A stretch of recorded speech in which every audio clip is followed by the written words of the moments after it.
Shri Gurubhyo Namaha. Namaste, good evening, and very warm welcome to everyone.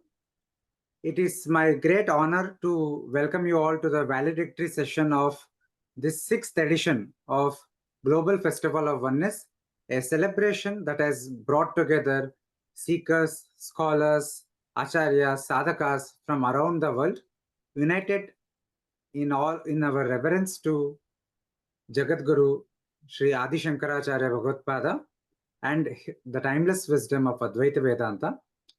Let me begin the session with a prayer. Vakratunda Mahakaya Koti Surya Samaprabha Nirvignam Kurume Deva Sarvakaryeshu Sarvada Jayanti Mangala Kali Bhadrakali Kapalini Durga Kshama Shiva Dhatri Swaha Swadha Namostute Ishvaro Guru Ratmeti Murti Bheda Vibhagini Vyomavatt Vyapta Dehaya Shri Dakshina Murtaye Namaha Shatispati Purananam Alayam Karunalayam Namami Bhagavat Padam Shankaram Loka Shankaram Sadashiva Samarambham Shankaracharya Madhyamam Asmadacharya Paryantam Vande Guru Paramparam Shri Gurubhyo Namaha Hari Om.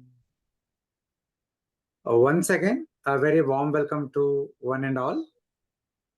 Over the past 1 month, we have collectively journeyed through powerful discourses, reflections, and dialogues, each one a drop in the ocean of wisdom that Bhagavad Padacharya Sri Shankara has gifted to the world.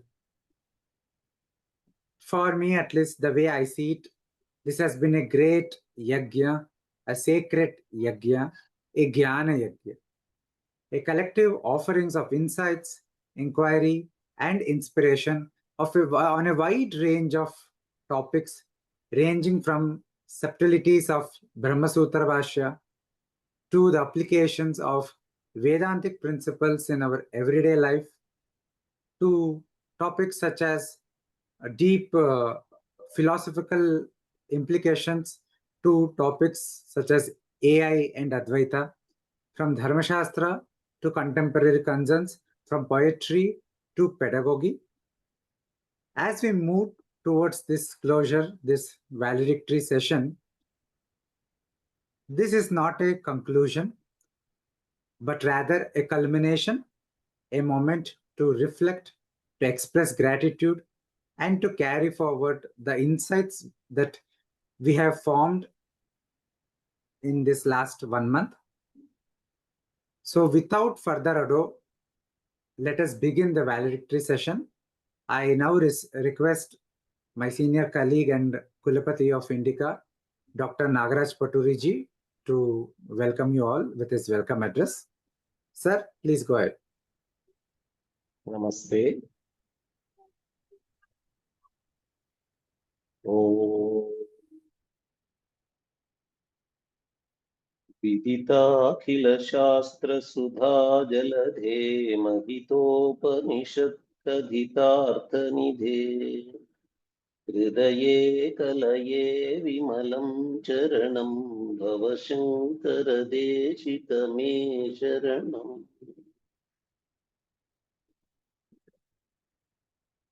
Indica is very excited and proud of having been able to organize this month-long Festival of Oneness. This is a global festival because we had both the speakers and the audience coming from not just Bharat, but also from different parts of the world. Audience from US also have been joining, from different parts of the world also have been joining. The two sessions, one in the morning, one in the evening, have been planned that way to suit the time zones of other countries also. As Nitinji was saying, this valedictory is not a conclusion. All endings that we look at as endings are actually beginnings for a new round of possibilities. So today, this valedictory is an occasion where we can take resolutions, make resolutions for the future. We have been trying to organize the month-long festival in every new way possible, year after the year. But this year, we are thinking that probably 2025 will be a watershed moment, and from 2026 onwards, there will be a completely a new format of this festival. We have been thinking about new academic possibilities. So far, the festival has been a mix of seeker-oriented spiritual talks, spiritual guidance from acharyas, from gurus.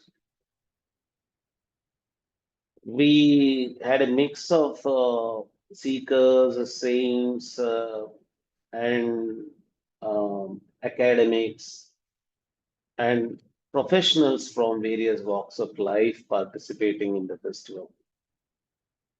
But there was a review recently where we thought how much of this is actually getting connected to the contemporary academics that is happening.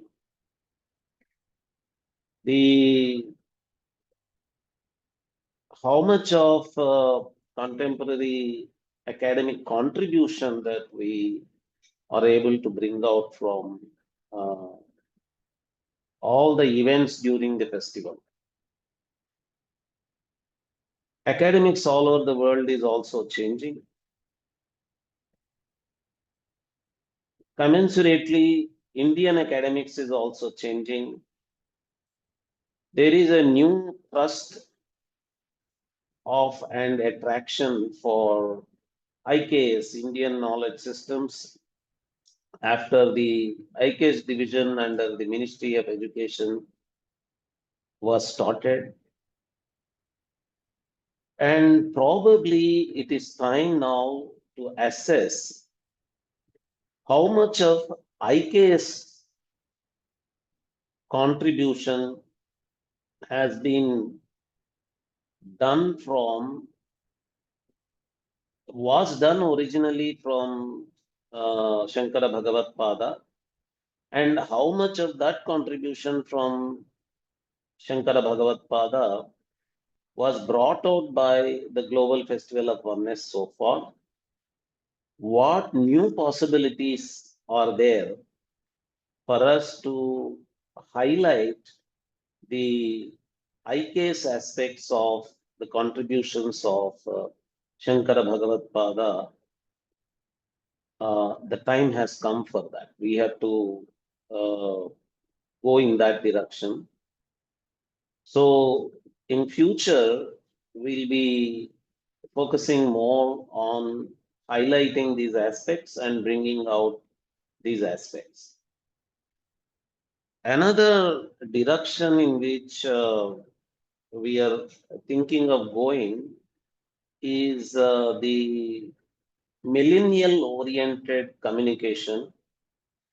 The youngsters of this generation have a totally different kind of reception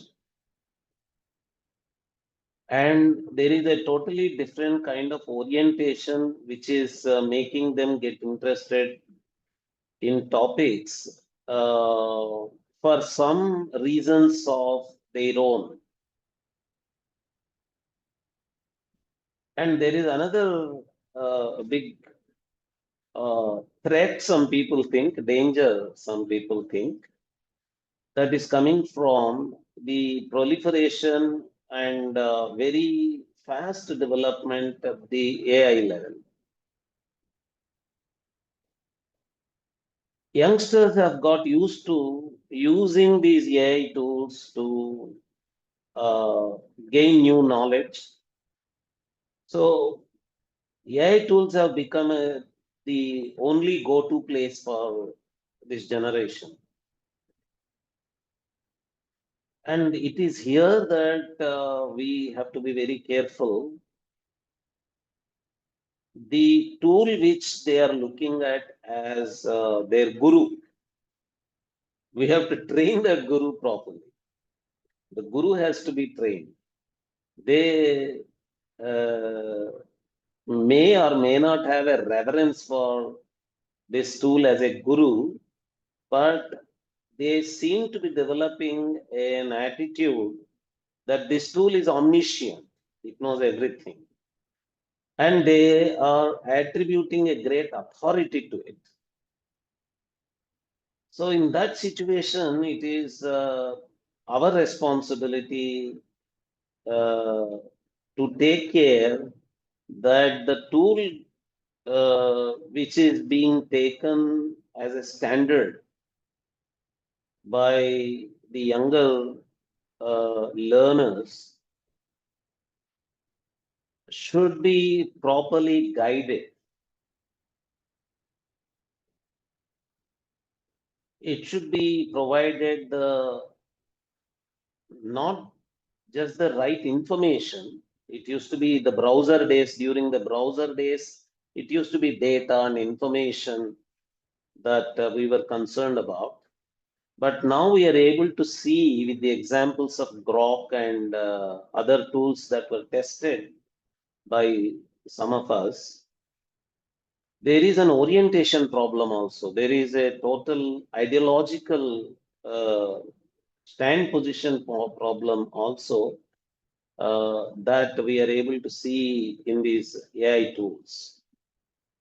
Fortunately, some of our Indian AI experts are coming up with their own Indian AI versions. We may use them, or we may use the training techniques of these AI tools and help these tools learn. They are calling it learning, right? So we have to get into the learning process of these tools and help them know right things about Shankara Bhagavad Pada, right things about Vedanta, right things about Advaita Vedanta.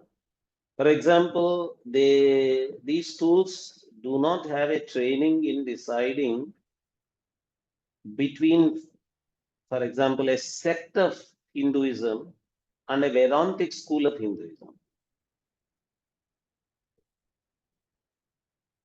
They may tend to use words like sect in reference to a school of Vedanta, and they may call a sect also as a particular Vedanta Sampradaya. Such keenness, such meticulousness of analysis is not built into these tools. So we have to get into that also. And the attention span of this generation is also gradually going shorter. And it's a very strange, a different kind of a generation. They're able to see that they're also able to read big books. At the same time, they are not able to go through a long video also. So we have around more than 22,000 videos coming from just our Advaita Academy platform. And unless you catalog all these, classify all these, and help this generation to know what is available, and finally convert them into shorter videos like Instagram size videos or shorts size videos, and all these youngsters seem not to be uh, having the ability to go through the longer uh, videos that have been produced from 2009 onwards on the Advaita Academy platform of Indica. So you have to audience also should help us in imagining how this problem of the changing receiving abilities, changing learning orientations of the younger generations can be tackled by us. Not, it is not just the problem of Advaita knowledge or Shankara Bhagavad Pada knowledge or knowledge related to this oneness thinking that we are now focusing. It is a very general problem of knowledge transmission that is being faced by all the knowledge world all over the world. But because we are focusing on Shankara Bhagavad Pada and Advaita, oneness thinking, and oneness related knowledge systems, we are thinking, we are focusing only on those aspects. So if audience have any realistic, practicable suggestions that you can make for how we can handle this problem of changing knowledge receiving and knowledge searching and knowledge gaining attitudes among the next generation. Indica Academy is ready. Indica is ready to change its strategy, and we are developing, we are reviewing, we are doing completely a new strategic planning for how to go about, but we seek your help also. We are looking forward to your contributions in this thinking also. And the third direction in which we may be going forward during the next sessions of Global Festival of Oneness would be the coverage of spread of Advaita Vedanta into the nooks and corners of both the geographical fabric and the social fabric of Bharat. This is not paid much attention by the general university researchers presently. I'll give you an example. There was one SOVAS project on yoga. And in the beginning, they were focusing on the manuscripts of Yoga Shastra. At that time, I was alerting people saying that as long as we keep on focusing only on the manuscript side, textual side, we'll not be covering the entire scope of Yoga Shastra.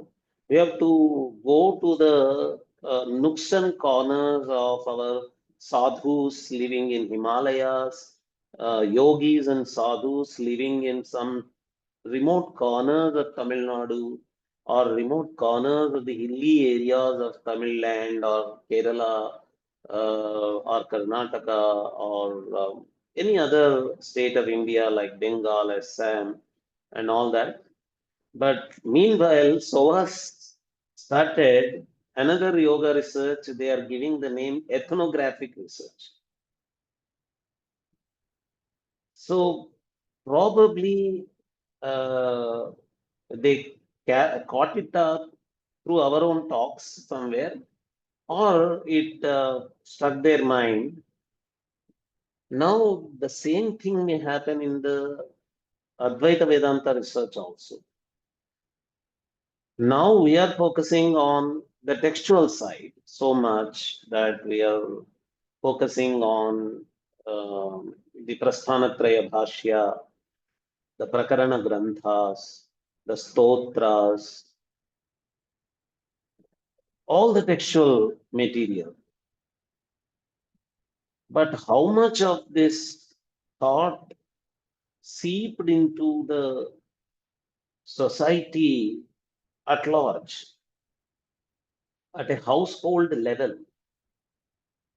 at the level of the communities which in a government language are branded as SC communities, or communities which in a government language are categorized as OBC communities, and communities, a very large section of Bharatiya society is into agriculture, and there are agricultural communities which may have some sections as very affluent sections, but in the same community may have middle class and lower middle class groups also. Namaste, sir. Welcome. We have been waiting for you. So glad that you were able to join. Yeah. So we are focusing on such widespread reception of Vedanta in all the social strata, including the so-called lower social strata of Bharat also. So in that direction also, we are gradually changing our strategy for the next possibilities of festivals of oneness. Now we have got our chief guest, Akhilesh Mishra ji. He was caught up in the traffic and he was not able to join earlier than this. But we are so excited. We are so glad that he could join us. Nitin Sridharji will give an introduction to Akhilesh Mishra ji, and then we'll have our chief guest talk for the day. Thank you, Nagaraj, for a very insightful delineation of the future direction, the kind of things that we are exploring at Indica Moksha going forward. Thank you for highlighting that. Now let me welcome our chief guest, His Excellency Shri Akhilesh Mishra ji, the Indian Ambassador to Ireland. Thank you, sir, for kindly accepting our invitation to share your thoughts and insights with us, despite your very, very busy schedule. We are very, very grateful to you for that. Just a brief introduction to the ambassador. Ambassador Akhilesh Mishra is an Indian Foreign Service with over 3 decades of rich experience in the entire gamut of Indian diplomacy, covering political, security, and geostrategic affairs, economic and commercial, investment and technology issues, education, research and innovation, cultural and soft power engagements, Indian diaspora, and Indian development partnership with other countries. Before his joining as the embassy in Dublin, Ambassador Mishra served as High Commissioner in Maldives, Consul General in Toronto, Director General of Indian Council for Cultural Relations, and in various other capacities in the Ministry of External Affairs and Foreign Missions in Lima, Rome, Kathmandu, San Francisco, Kabul, and other places. Ambassador Mishra speaks Spanish, Italian, and Nepalese. And among the Indian languages, he is very versed in Hindi and Sanskrita, besides, of course, English. Ambassador Mishra ji has a very keen interest in Indian culture, especially Sanskrit, both Vedic and classical Sanskrita literature, Hindi and Urdu poetry, Indian philosophy, especially Vedanta.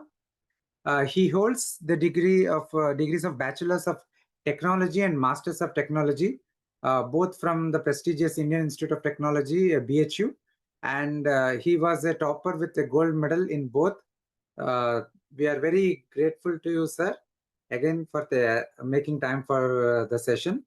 Ambassador will deliver his valedictory address on the topic Vedantic concept of oneness, relevance for the contemporary world. Sir, request you to start your lecture. Please go ahead. Namaskar, very warm greetings from Dublin, Ireland to all of you. I must thank Sri Nitin Sridharji and Dr. Nagaraj Patriji for taking this initiative to organize the month-long festival dedicated to Jagadguru Adi Shankaracharya ji. Personally, I'm a great admirer of the work that Indica is doing, particularly Dr. Nagaraj Patriji and my young colleague and brother Nitin Sridharji. I'm a tremendous admirer of your work, and the moment I think about both of you, spontaneously a lot of blessings and prayers come out of my heart. Thank you, sir. Yeah, I really appreciate your efforts. But friends, as you all know, that Adi Shankaracharya has had really in India's history, long history, one of the most profound influences in our thought process as well as in the integration of our country. And this integration he envisaged and implemented at multiple levels.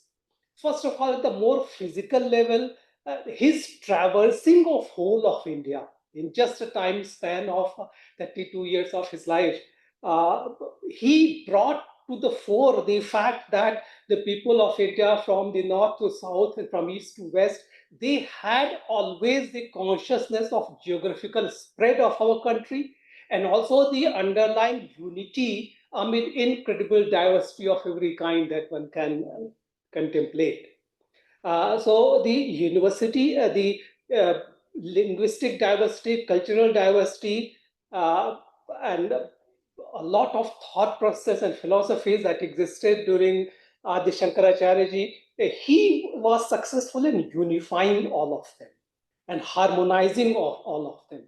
So whenever people say that it is the British who made one India and gave India unity, I say this is ridiculous. Just look at the example of Adi Shankaracharya, and he is the most eloquent expression of India's long-standing ancient spiritual unity and also the vision of the nation as a divine motherland.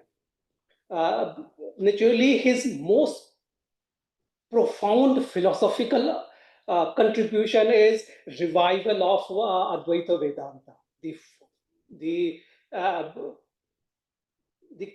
very significance of the methodology that Adi Shankaracharya ji adopted to establish the harmony and also establish the preeminence of the thought of Vedantic Advaita.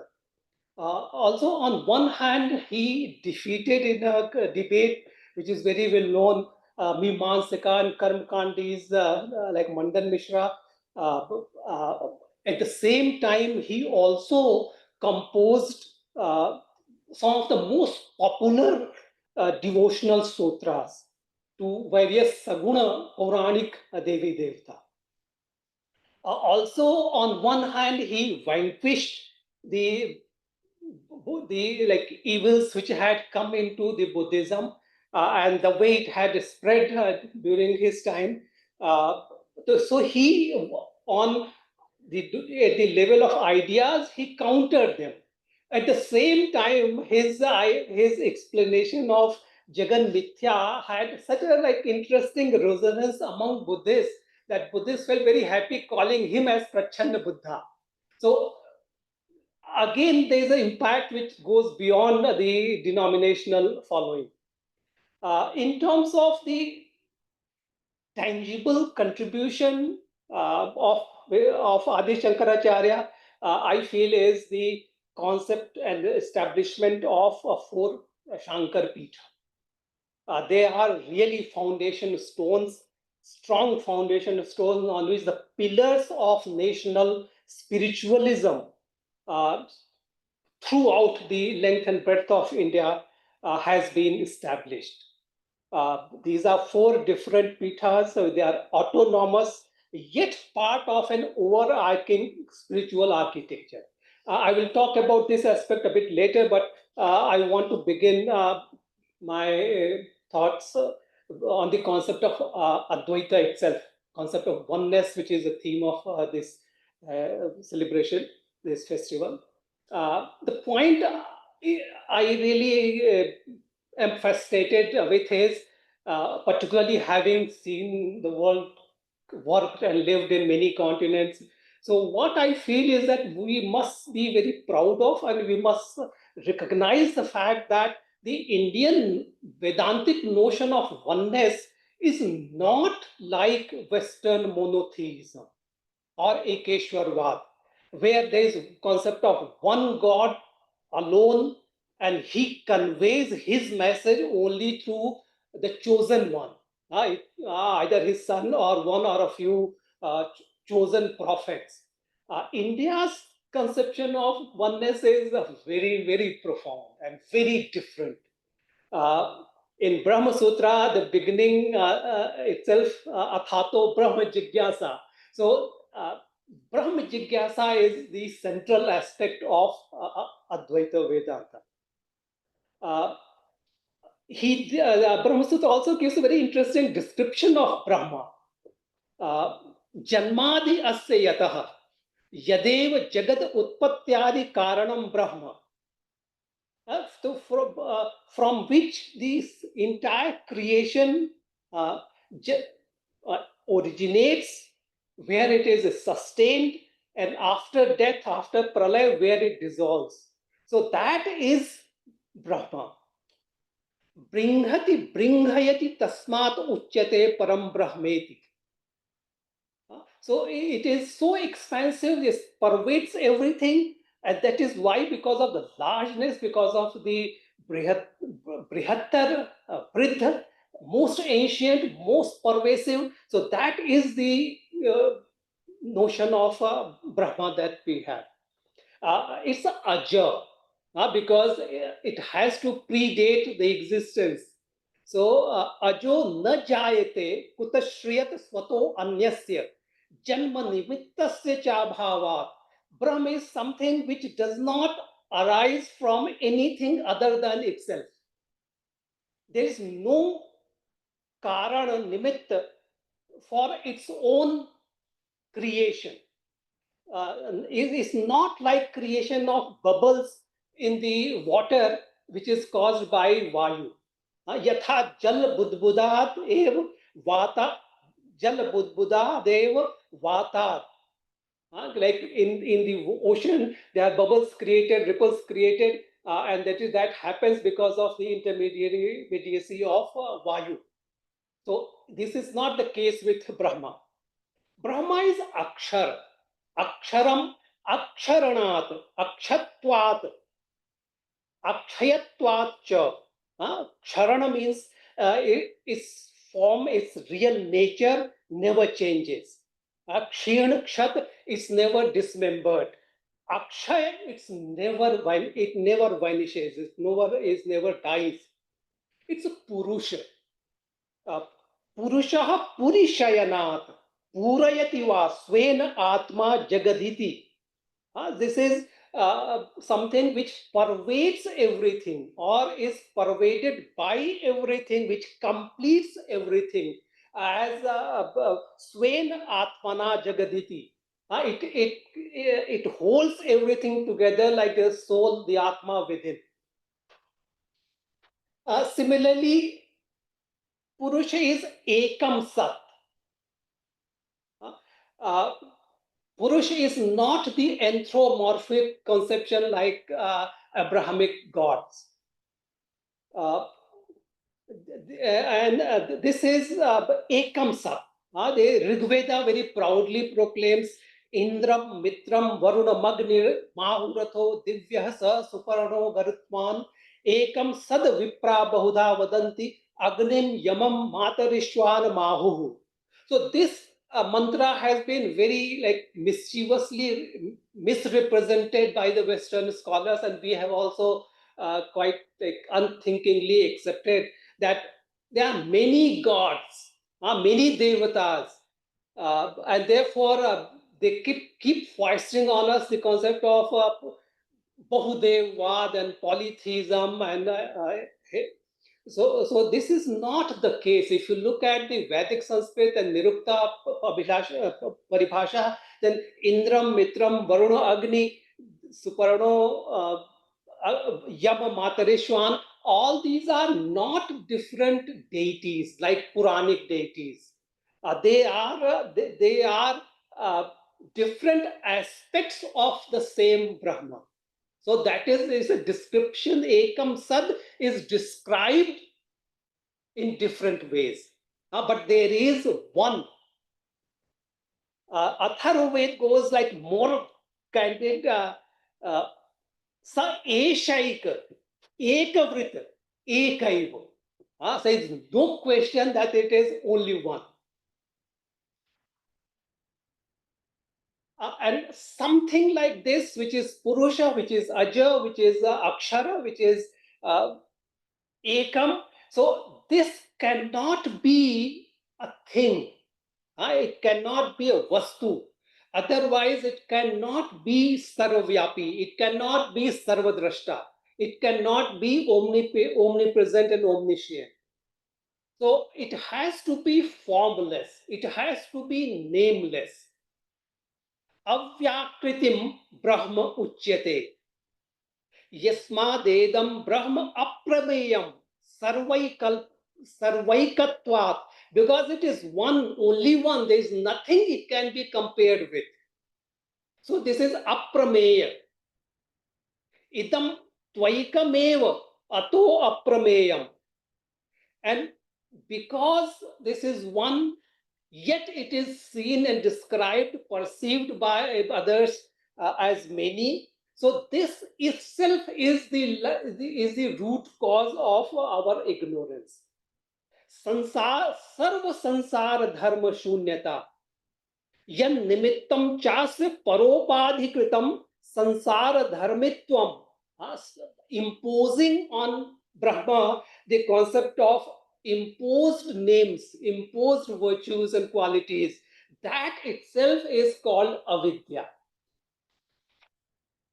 And because of avidya, because of this agyan, we start thinking that the Brahma is the body. So identification with the physical existence, physical form, physical body is agyan and avidya.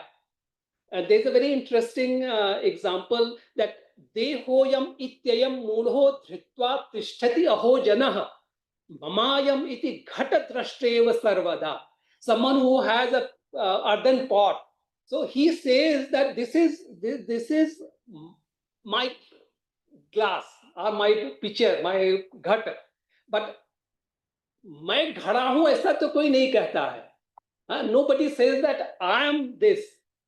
But people who are ignorant, they say this body is mine, and also he feels that I am this body. So identification with the body is a very serious flaw, very serious shortcoming and ignorance. And this leads to ahanta and mamata, like egoism connected with the body, and mamata, like attachment and bondage with other physical beings.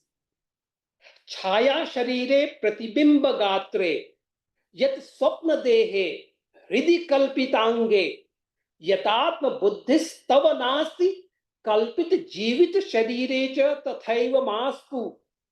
As the body which is seen in the shadow, body which is seen in the reflection in a mirror, Swapna Dehe, the body which you see when you are in dreams, Hridi Kalpitange, or you something you imagine in your heart.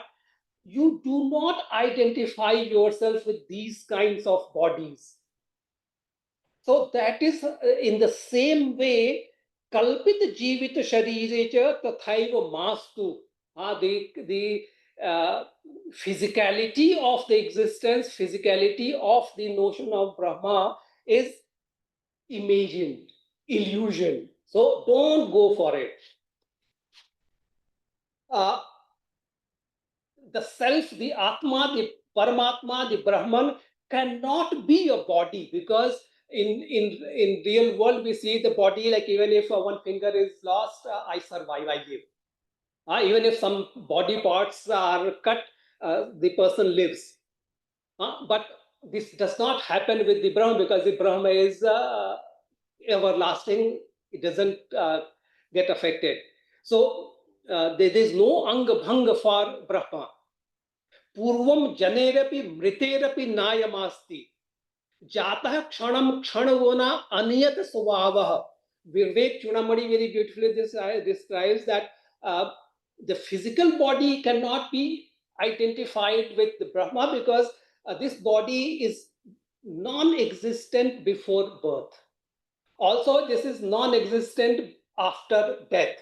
So this is a very temporary, transient existence and fickle character. So this cannot be Brahman. Again, a very significant aspect of Brahma is its association with Kal.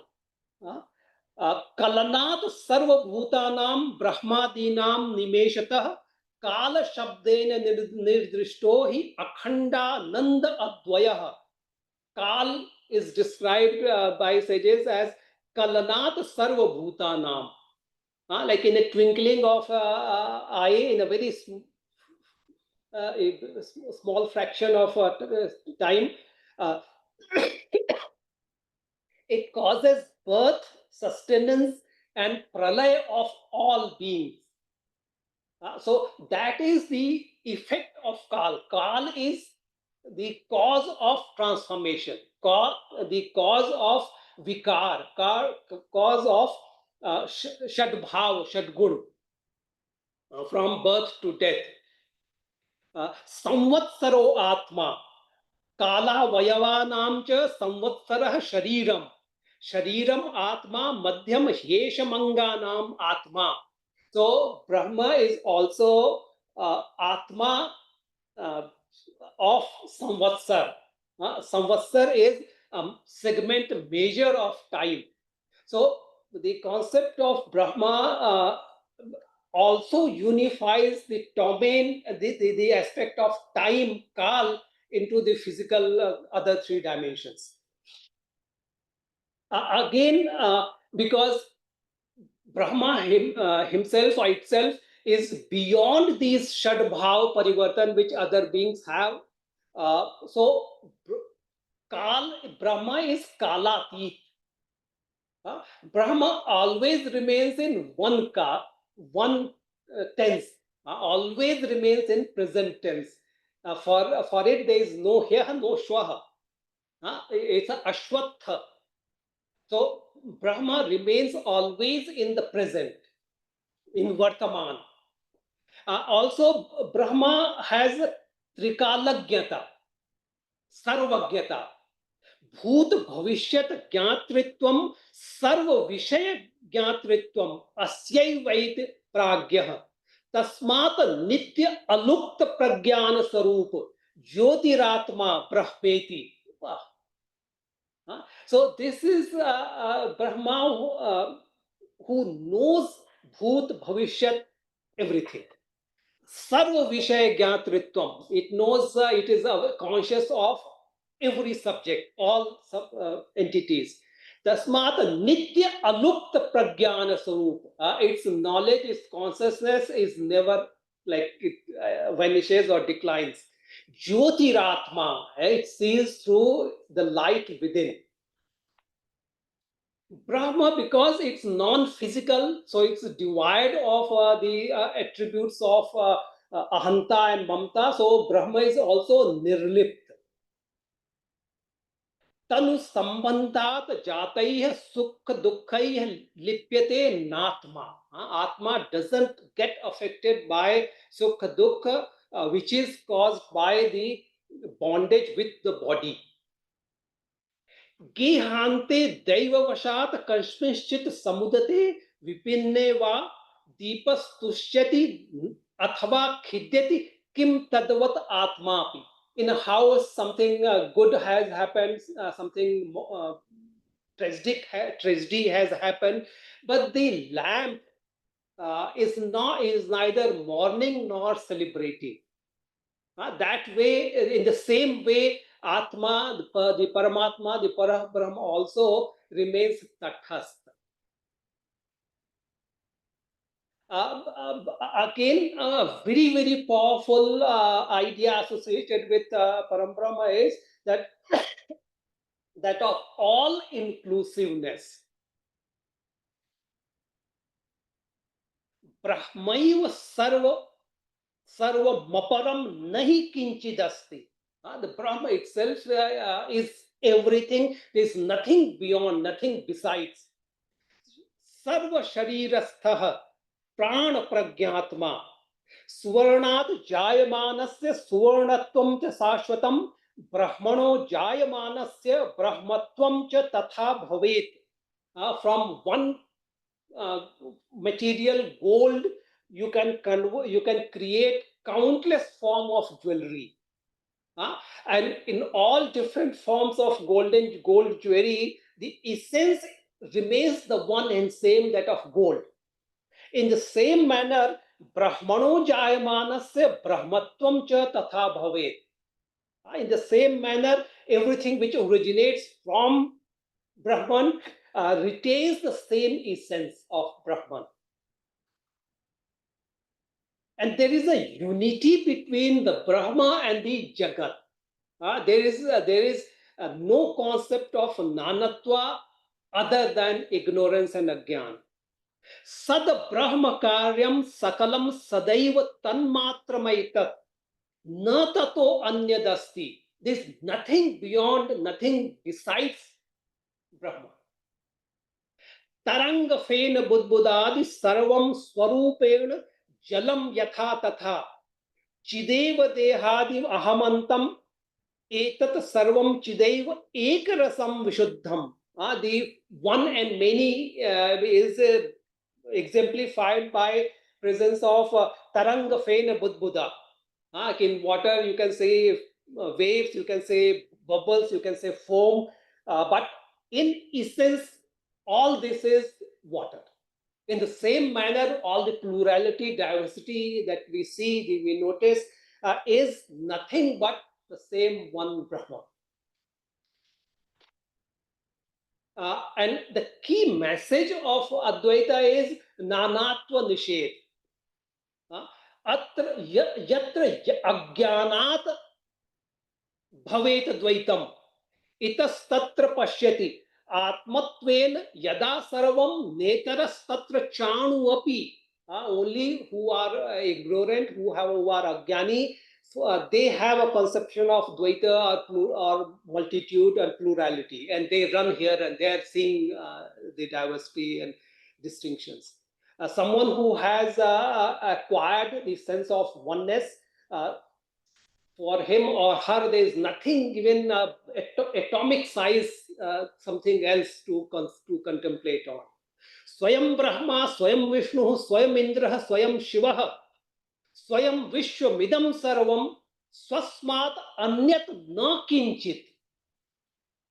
Sat Samidram, Sat Samriddham, Swatah Siddham, Shuddham Buddham Anidrisham, Ekamawa Ekameva Adwaitiyam Brahma, Neha Nanasti Kinchana. Also, Brahman is Ananda Swarupa. Anando Brahmeti Vyajanat Esha Paramanandaha. Brahma is desirable because it is nothing but Ananda, nothing but happiness. So, why we seek Brahma? The reason is that every individual, every living being aspires for happiness, an end of suffering.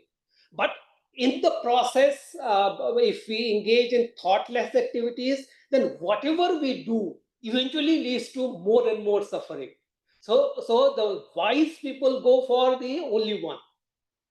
सुखाय यत यत क्रियते दिवानिशम सुखम न किंचित बहुदुःखमेव. In pursuit of happiness, whatever we do day and night does not give any happiness. Eventually, it only causes piles of suffering. Manoratha nam smaptirishyate punah punah samtanute manorathan.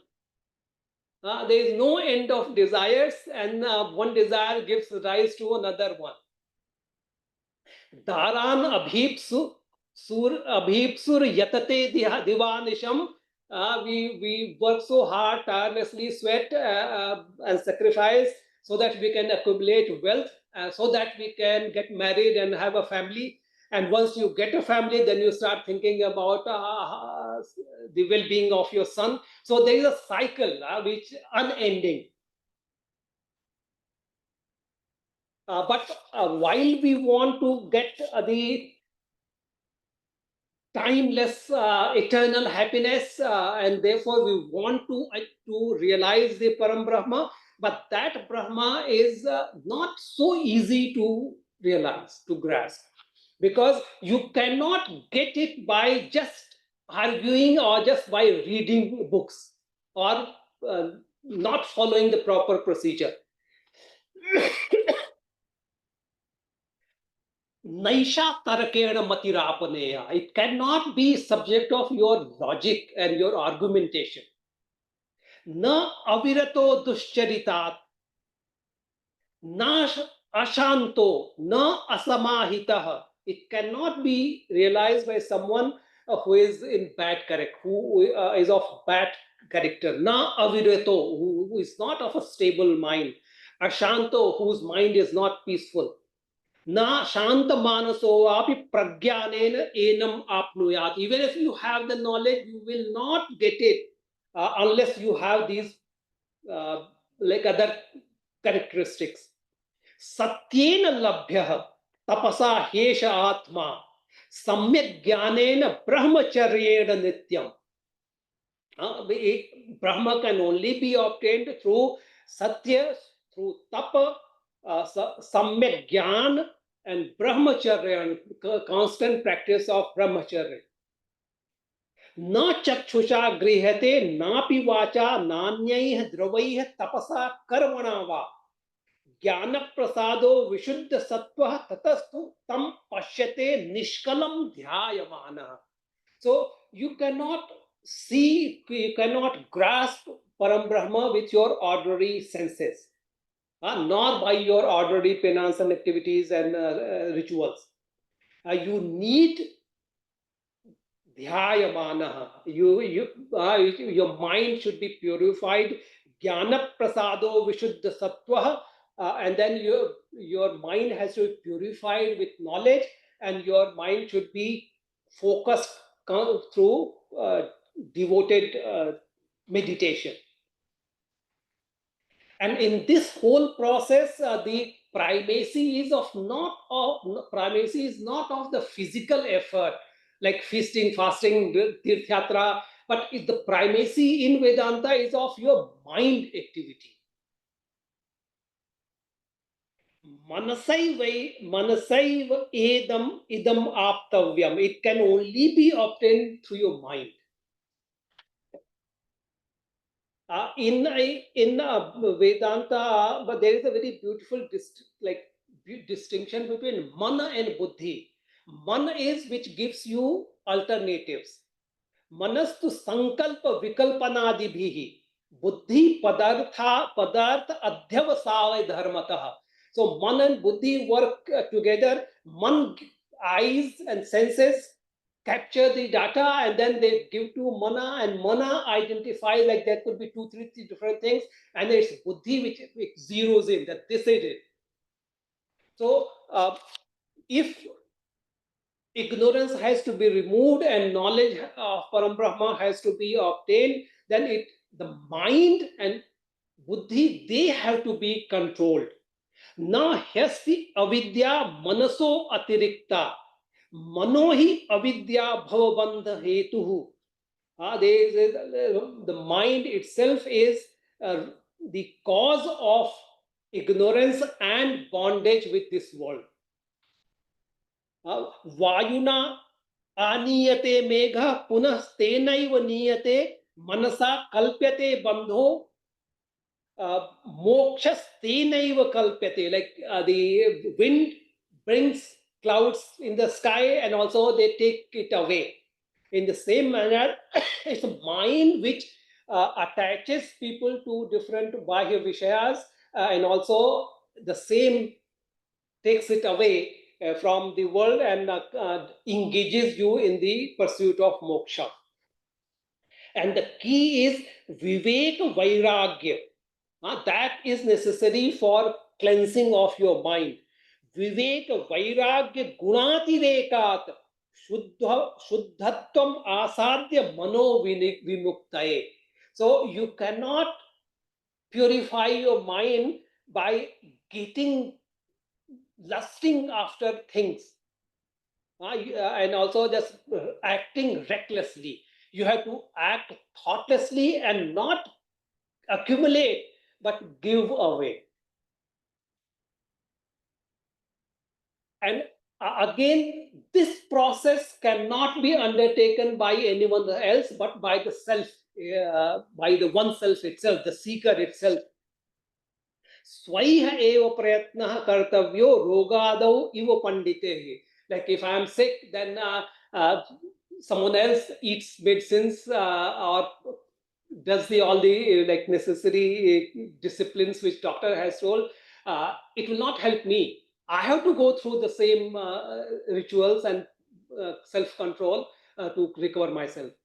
Na gacchati vinapanam vyadhi aushad shabdatah. Just by uttering the name of medicine, my disease will not go away. In the same manner, vina aparoksha anubhavam Brahma shabdairna muchyate. Just by uttering Brahma, you will not gain moksha or liberation. Friends, having mentioned about the idea of Brahma, I wish to share my very limited knowledge, my thoughts on how this conception of Brahma has led to very, very profound, very significant thought process in Indian culture, Indian civilization. The unique way of thinking. So I wish to share four like very significant thought process unleashed by oneness, Advaita. One, like first is again, as a science student, I know that people are thinking of unified theory to connect the quantum and the cosmic and the classical. And that too, they are very, very narrowly focusing on the object, the particle aspect of it, and then connecting, finding one common theory. They are not able to find. But Advaita gives us a kind of universal theory of everything, in which there is an inherent oneness of plurality. Ekadha bahudha chaiva drishyate jala chandravat. Like the shadow, like the same one moon shines in different pots of water. In the same way, ekastu suryo bahudha jaladhareshu drishyate abhati paramatma cha sarvopadhishu sanstitah. In the same manner, in all different forms, is the same one which manifests. Brahma sarva sarireshu bahye abhyantare sthitam akash miva bhuteshu buddhau atma na chanyatha vishwatas chakshurut vishwato mukho vishwato bahurut vishwataspat. So there is a plural oneness. At the same time, there is a natural plurality, natural diversity. And also the man versus nature, the human, the living beings, and the nature. There's a very profound oneness connecting them. Yo devo agnau, yo apsu, yo vishwam bhuvanam avivesha. Yena vishwamidam vyaptam, yanna vyaptoti kinchana. Abha rupamidam sarvam, yam bhantam anubhati ayam. So this concept of one which absorbs, subsumes diversity and plurality. And this plurality is sustained in a most harmonious manner in the nature, is because of the concept of dharma. Dharma is the basis, the substratum, the sutra, which unifies everything in a web-like existence, very, very harmoniously coexisting at the cosmic level. Dharmeti dharane dhatu mahatme chaiva patyate dharana cha mahatvena dharma esha niruchyate.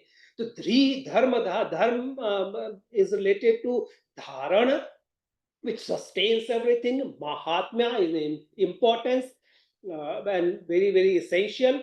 And mahatvena dharana, it sustains. Dharanat dharma mityahu dharmena vidritaha prajaha.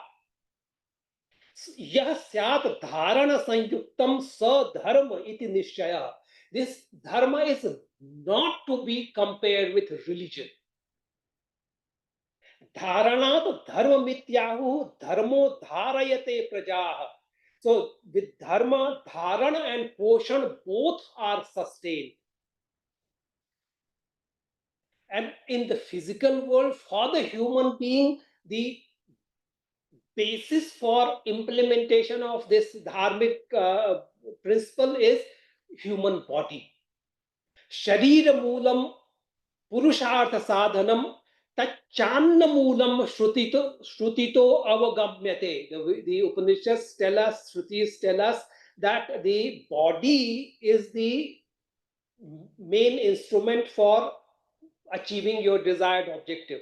And so for sustaining the body, you need anna. The channam asmakeshu sansitam sarvam phalam geha pati shriyam. And that food, anna, is result of the work of the household. So in Indian conception of dharma, there is a natural, harmonized, inclusive approach to balance all three worldly purushartha.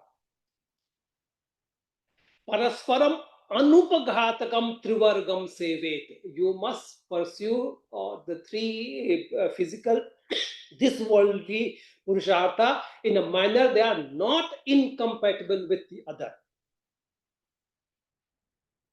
Dharmasya moolam artha, arthasya moolam rajyam, rajya moolam indriya jayam. Kautilya says, यह शास्त्रमिति उत्सृज्य वर्तते कामकारतः न स सिद्धिम अवाप्नोति न सुखम न परां गतिम. So if one pursues ekangi purusharth, then he or she perishes and leaves and is subjected to suffering. Third very important idea and the principle which originates from the concept of Advaita is Brahma with Brahmaiva Bhavati. In a normal world, there is a seer, there is a seen, there is a process of seeing. Like knowing the object, the subject, knower, the known, and the process of knowing. They are not the same.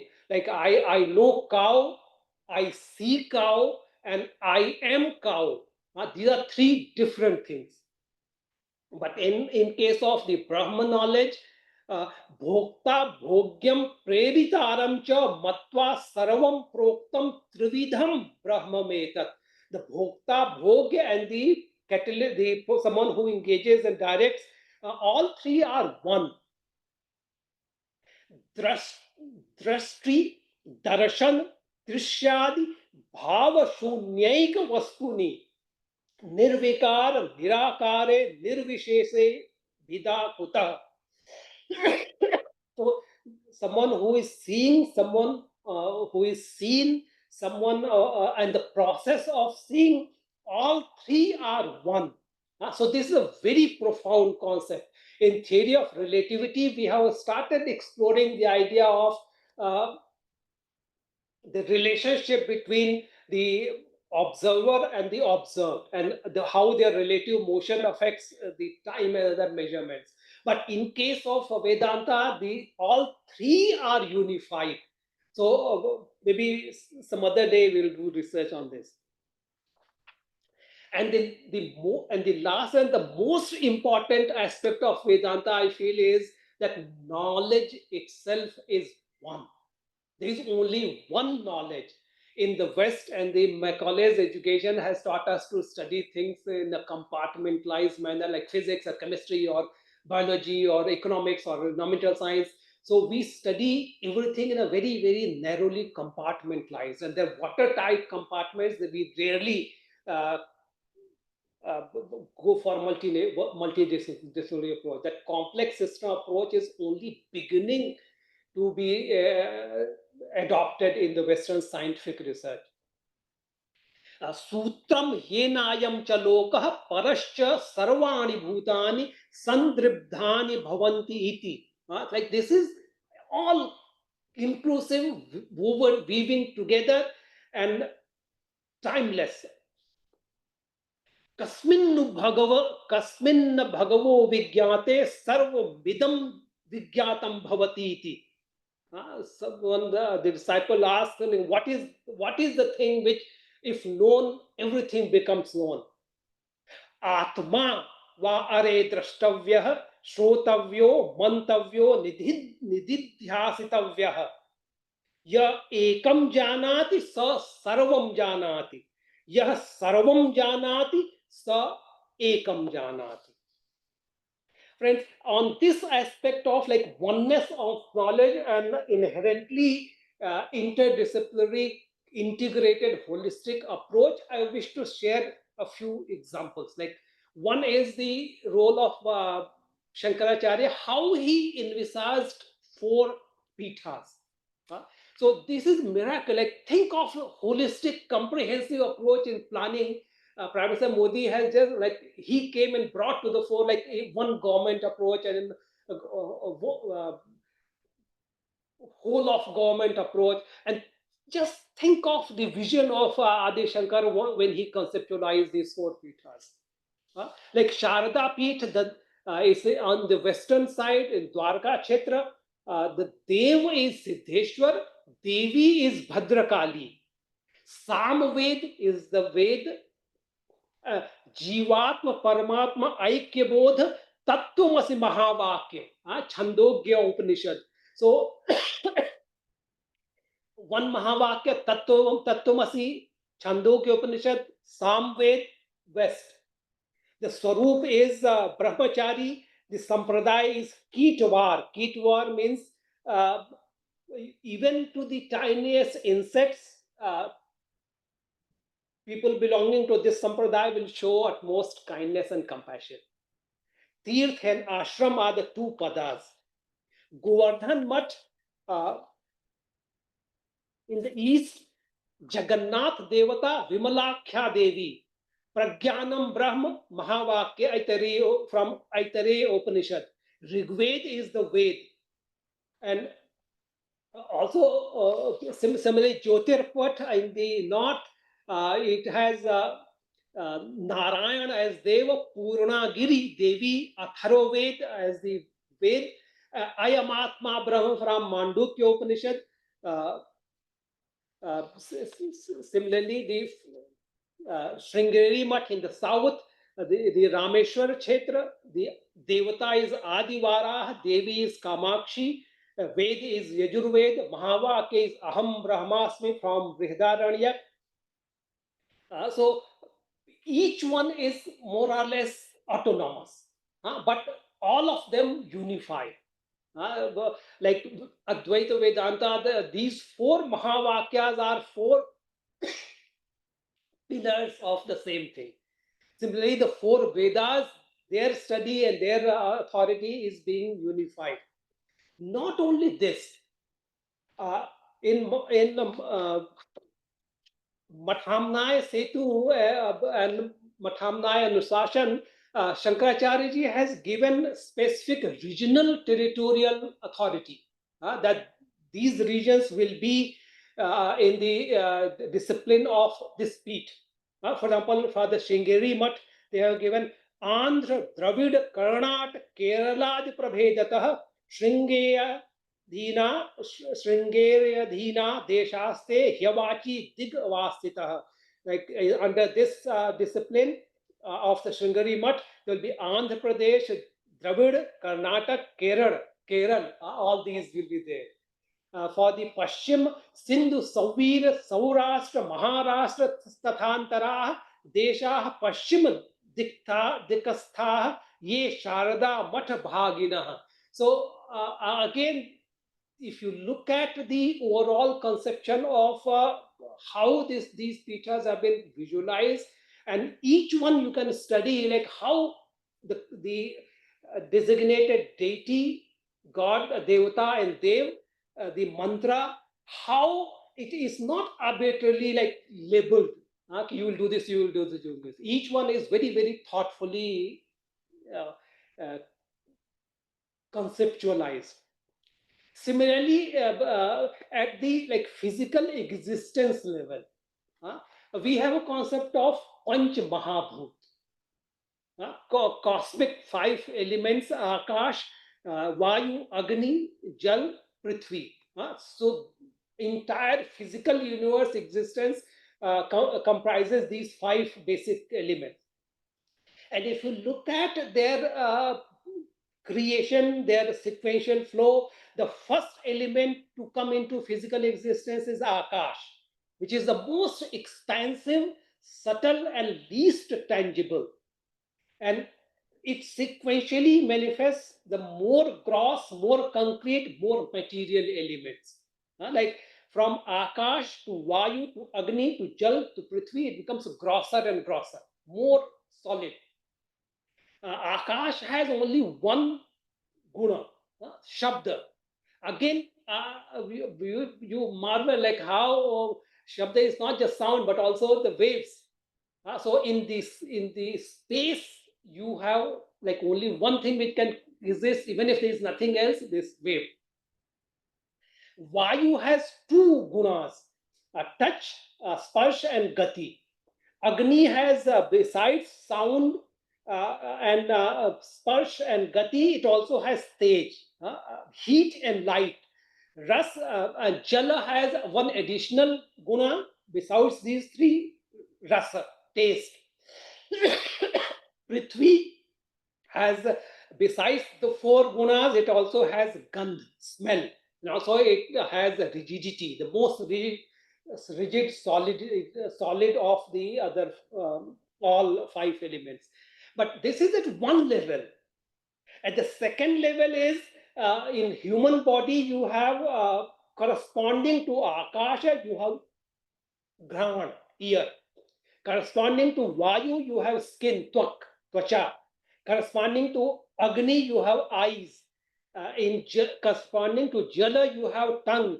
And Prithvi, you have nose, smell. So also the process, the Gyan process, like hearing, touch, sight, taste, and smell. So again, these five elements form a cycle, an integrated cycle, not just the physical world, but also your physical body and also physical inner within the body. For example, the Vayu itself within the body, human body, they conceive of 5 Vayus: Pran, Udan, Saman, Vyan, Apan. Similarly, all 5 natural elements, you can find their echoes and their actions, their presence, their manifestation in the body. And in the same manner, you have the concept of 3 guna, and Sat, Raj, Tam. Also, in the case of human health, you have concept of Vat, Pitta, Kaf. So again, there is a science behind this, like why Akash and Vayu, they combine to create Vata. Agni, Vayu, Jal, they create Pitta. Jal and Prithvi, they create the dhatu of Kaf. And then the guna, Sat, Raj, Tam. So if you see the whole thing, it's like a very, very wonderfully orchestrated, engineered architecture of oneness of the world at the Adhidevic, at the Adhyatmic, at the Adhyatmic, Adhidevic, and Adhibhautik levels. Friends, the last segment of my presentation is on how this all has led to, at the societal level, at the cultural, at the civilizational level, how it has manifested in Indian society on the ground. In the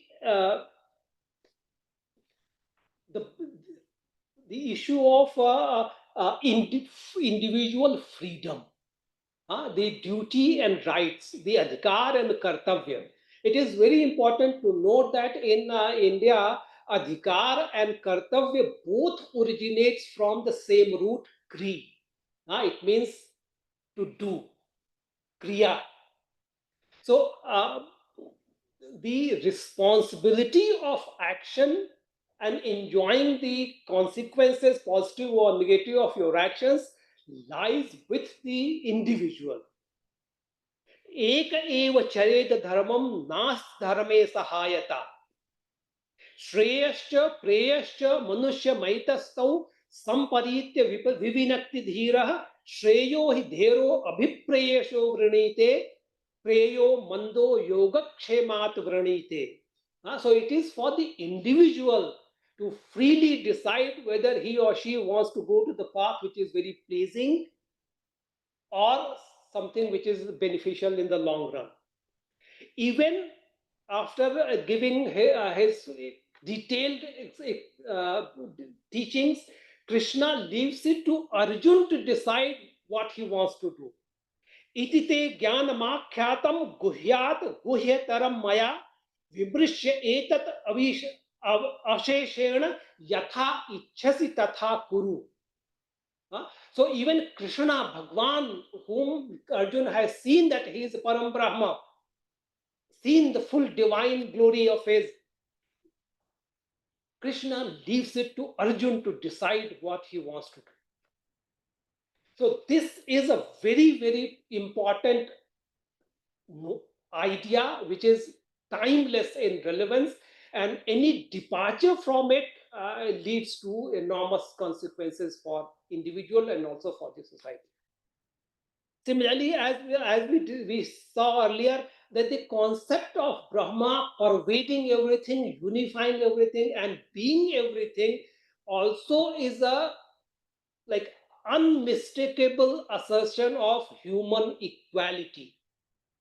Purnamidam Purnamadah Purnamidam Purnat Purnamudachyate. So there is nothing which is incomplete. Every single entity is Brahma and therefore is ideal, is equal at one level. Aham Brahmasmi Tattvamasi. So there is no superiority among beings. Amantram Aksharam Nasti Nasti Moolam Anaushadam Ayogya purusho nasti yojaka tatra durlabha. In a society, you have plurality, naturally you have diversity, but it's purposefully made. And you have to respect and create the environment in which everyone can utilize his or her potential natural aptitude for upliftment. Again, the aspect of gender equality and gender equity is the, I think, most significant implication of oneness. Vedas do not define Brahma as masculine, as some other religions do. In Veda, there are about 30 women rishis with specific hymns attached to them.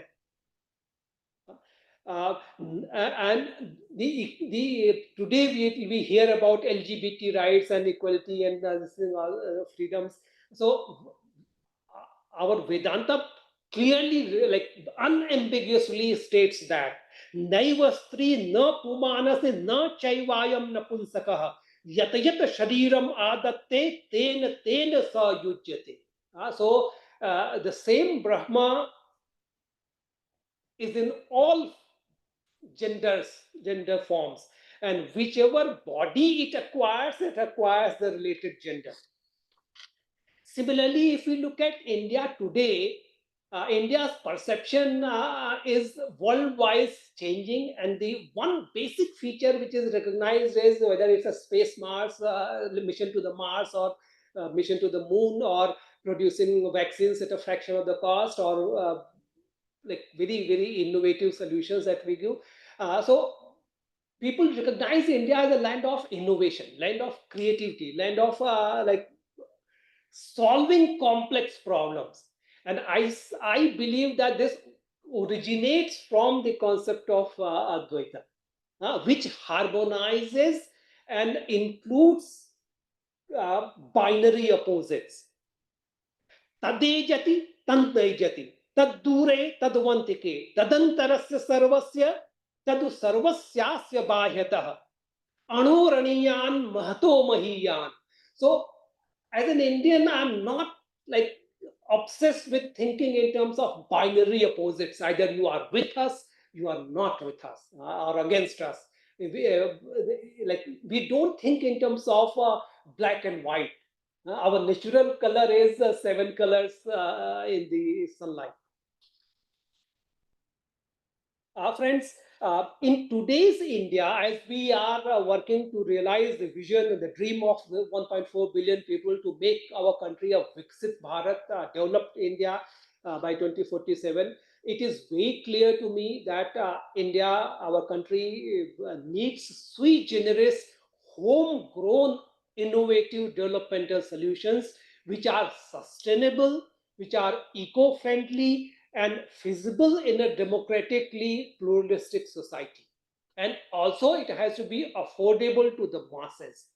So this process of transformation cannot be realized by following Lord Macaulay, Karl Marx, or Mao and Zedong's roadmap.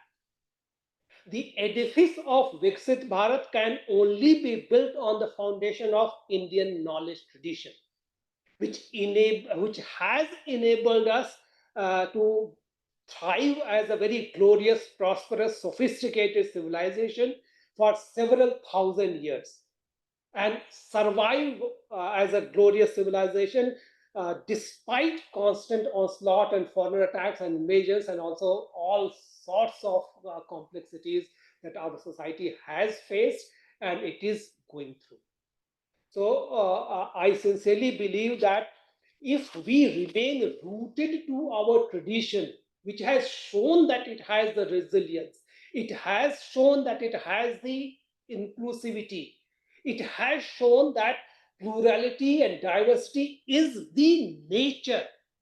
It's unnatural to think of oneness in terms of sameness.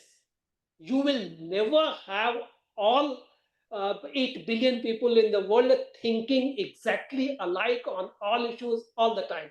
So we have to accept the rights of every individual to think independently, conduct their lifestyle independently, and respect their areas of freedom.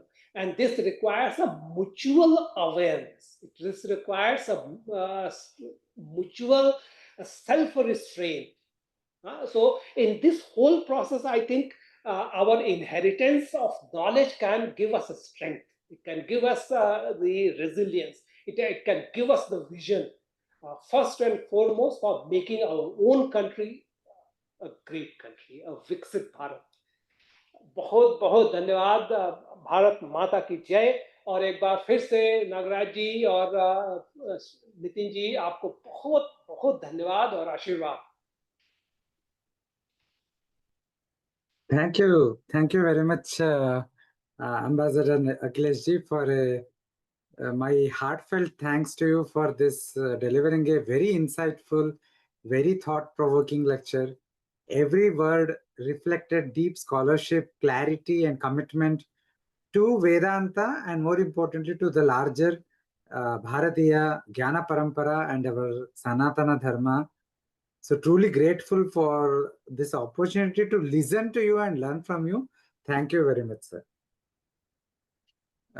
Nagaraji, do you want to add something?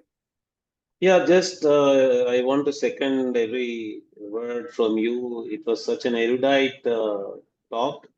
Even audience might not have expected this from a civil servant. It is such a great combination of a civil servant's career experience and such a deep scholarship in our Shastras. Thank you very much, sir. We now feel that our choice was really, really apt for this occasion. Thank you very much for coming and gracing the occasion. Thank you so much. The work is inspiring. I personally am inspired by work you are doing. We need people like you, and from my side, I'll be very honored, very privileged if I can support in any manner. Thank you very much, sir. Thank you. Now, as we come to the conclusion of this year's celebration of life and teachings of Bhagavad Padacharya, let us remember Shravana, Manana, and Nidhyasana, the listening, reflecting, and contemplating. Let us remember that these three elements must continue beyond this festival. The real work begins now to live the truths that we listened, to reflect upon it, to carry the light of Dharma into our families, our everyday lives, our institutions, and society.